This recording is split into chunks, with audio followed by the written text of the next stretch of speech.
అందరికీ నమస్కారం. Welcome to MSK talks. Telugu రాష్ట్రాల్లో ఇటీవల సోషల్ మీడియాలో హెచ్ఐవి మహమ్మారి బాగా విస్తరిస్తుందని చెప్పేసి ఒక వార్త అనేది హల్చల్ చేస్తుంది.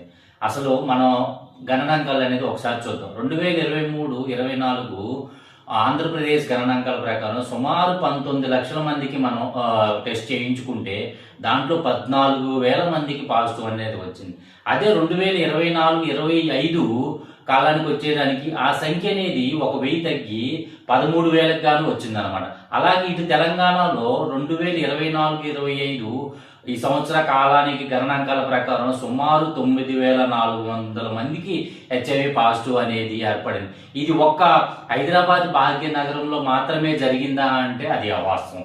అది పూర్తి తెలంగాణలో ఉన్నటువంటి అన్ని ప్రాంత ప్రజలు ఈ హెచ్ఐవి టెస్ట్ అనేది చేయించుకోవటం వలన రిజల్ట్ అనేది వచ్చింది.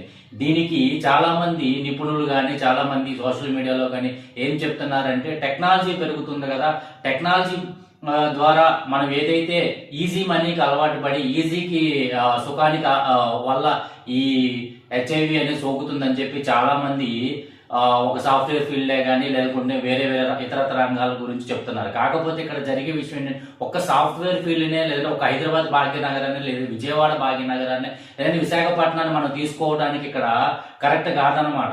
మనం ఇక్కడ చూసుకున్నట్లయితే ఈ ఏదైతే మెడికల్ రిపోర్ట్ మనకి ఇచ్చిందో త్రూఅవుట్ ఏపీ తెలంగాణలో అన్ని ప్రాంత ప్రజలలో చేయించుకోవడం వల్ల వచ్చిన రిపోర్ట్ తప్ప ఒక ఐటీ రంగానికి సంబంధించిందో లేదనుకుంటే మిగతా గవర్నమెంట్ సెక్టార్లకు సంబంధించిన రంగానికి అయితే కాదనమాట.